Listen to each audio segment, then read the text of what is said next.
जय गुरु जी संगत जी, जय गुरु जी, शुक्राना गुरु जी। परम पिता परमेश्वर महाराज गुरु जी के चरणों में कोट कोट प्रणाम करते हुए शुरू करते हैं आज के सत्संग। ओम नमः शिवाय, शिव जी सदा सहाय। ओम नमः शिवाय, गुरु जी सदा सहाय। ओम नमः शिवाय, शिव जी सदा सहाय। ओम नमः शिवाय, गुरु जी सदा सहाय। अनंतम अनंतम शुक्राना गुरु जी महाराज। गुरु प्यारी संगत जी, आज के इस सत्संग में हम सबसे पहले समझेंगे सुखमणि साहब जी की 5वीं अष्टपदी की दूसरी पौड़ी का हिंदी भावार्थ। उसके पश्चात आप सभी संगत जी द्वारा शेयर किए गए ब्लेस सत्संग का पाठ करेंगे। परम पिता परमेश्वर गुरु जी महाराज के पावन वचनों का श्रवण करेंगे, मंत्र जाप करेंगे और आज के सत्संग को विराम करेंगे। संगत जी सत्संग के अंत तक जरूर बने रहिएगा और बीच में नहीं छोड़िएगा। यदि सत्संग का पाठ करने में मुझसे कहीं कोई भूल हो जाए तो गुरु प्यारी संगत जी और परम पिता परमेश्वर मुझे क्षमा कीजिएगा। जय गुरु जी, शुक्राना गुरु जी, अनंतम अनंतम शुक्राना गुरु जी महाराज। गुरु प्यारी संगत जी, अब आप समझेंगे सुखमणि साहब जी की 5वीं अष्टपदी की दूसरी पौड़ी का हिंदी भावार्थ, जो कि इस प्रकार है। प्रभु अपनी असंख्य पूंजी मनुष्य को देता है, जिसे ये खाता पीता और विशेष प्रसन्नता से सेवन करता है। यदि वह अपनी दी हुई अमानत से कुछ लेता है, बेमन से गुस्सा करता है, इस तरह ये अपना भरोसा गवा देता है। दोबारा उसका विश्वास नहीं होता। अगर कोई अपनी वस्तु मांगे तो प्रसन्न चित्त से उसके आगे रख देनी चाहिए। मालिक का हुक्म सर माथे पर माने। प्रभु यदि प्रसन्न हो जाए तो 4 गुना अधिक पदार्थ देकर निहार कर लेता है। मालिक सदा ही दया करने वाला है। जय गुरु जी। गुरु जी महाराज, अनंतम अनंतम शुक्राना गुरु जी महाराज। जय गुरु जी संगत जी, अब आप सुनने जा रहे हैं महाराज की प्यारी प्यारी संगत के सत्संग। तो आइए संगत जी सत्संग को स्टार्ट करते हैं। जय गुरु जी संगत जी, जय गुरु जी, शुक्राना गुरु जी। गुरु जी महाराज के चरण कमलों में कोटि कोटि वंदन। गुरु जी के संगत सत्संग में सभी गुरु परिवार का स्वागत है। गुरु जी सभी संगत पर अपनी कृपा दृष्टि बनाए रखें। संगत जी, गुरु जी क्रोध को एक विकार मानते हैं, जिससे क्रोधी मनुष्य का सिर पतन ही होता है।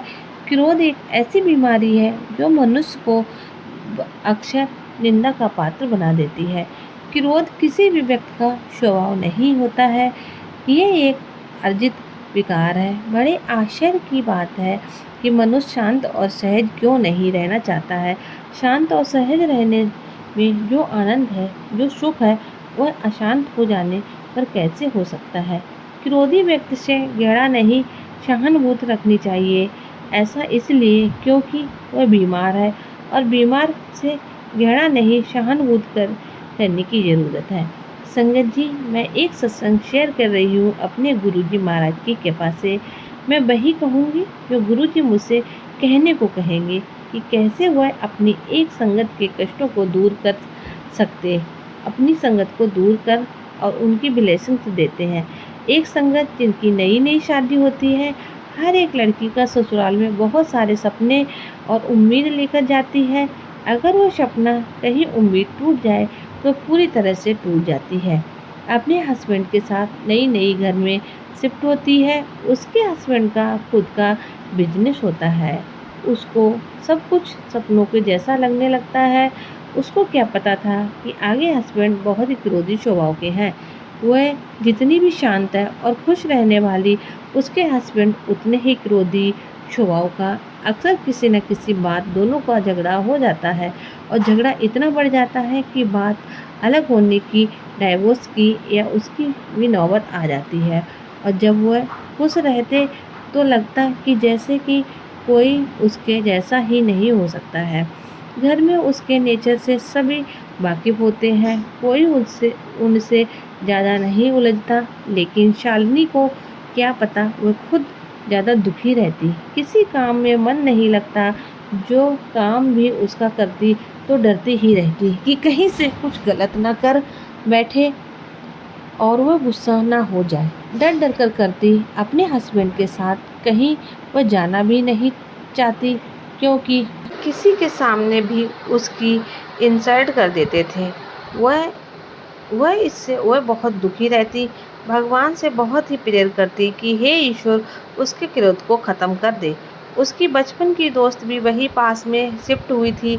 एक दिन वो मार्केट जाती हैं तो वह उससे मिलती है और सारी बातें उसे शेयर करती है और बोलती है कि उसको बड़े मंदिर, तो वह बोलती है उसकी फ्रेंड की ऐसा करो, उसको एक दिन बड़े मंदिर लेके जाओ। गुरुजी महाराज की कृपा दृष्टि से सब कुछ अच्छा हो जाएगा। गुरुजी अपनी संगत के कष्टों को पल भर में दूर करते हैं। तो उसके हस्बैंड तो नहीं जाते हैं, वह अकेले ही जाती है और वहाँ गुरुजी महाराज के दर्शन करती है, उनसे अरदास करती है, ध्यान करती है, लंगर प्रसाद करती है। फिर वह अकेले अक्सर ही बड़े मंदिर जाने लगी और वहाँ जाकर उसको कुछ अच्छा लगता। गुरुजी का जल प्रसाद अपने हस्बैंड को देती, बट उनको बताती नहीं। एक दिन गुरुजी ने बटरफ्लाई के रूप में भी उसको दर्शन दिए और उसके घर को भी ब्लेस किया। अब उसके हस्बैंड में धीरे धीरे बहुत ही चेंजेस आ गई। तो जो बात बात पर बहुत गुस्सा और बहुत रूड हो जाते थे, लेकिन अब वह थोड़े थोड़े सॉफ्ट होने लगे थे, गुस्सा थोड़ा कम करते थे और धीरे धीरे नॉर्मल हो रहे थे। सब कुछ गुरुजी महाराज की कृपा और उनकी ब्लेसिंग्स थी। उसके हस्बैंड भी बड़े मंदिर जाने लगे थे। कहते हैं ना कि गुरुजी सबके जल प्रसाद और उनकी ब्लेसिंग से बहुत सारे चमत्कार होते हैं। अपनी संगत के लिए गुरुजी महाराज अपनी संगत को थोड़ा भी दुखी नहीं देखना चाहते थे। संगत जी, आपको ये सत्संग कैसा लगा, प्लीज़ कमेंट करके ज़रूर बताइए और मुझसे कोई भूल चूक हो गई हो या गलती हो गई हो तो प्लीज़ गुरुजी, प्लीज़ संगत जी माफ़ कीजिएगा।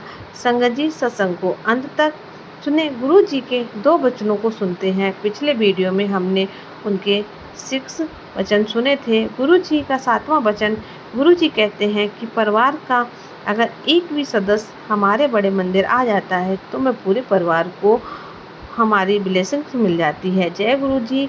गुरुजी का 8वां वचन है, गुरुजी कहते हैं किताब से पाठ करना ही पाठ नहीं होता है, अपना काम करना, नित्य नियम करना, अपने पूरे परिवार की देखभाल करना, उनका भरण पोषण करना भी पाठ करना होता है। जय गुरुजी। शुक्राना गुरुजी, लख लख शुक्राना, अनंतम अनंतम शुक्राना, करोड़ों बार शुक्राना। जय गुरुजी। शुक्राना गुरुजी। ओम नमः शिवाय। शिवजी सदा सहाय। ओम नमः शिवाय। गुरुजी सदा सहाय।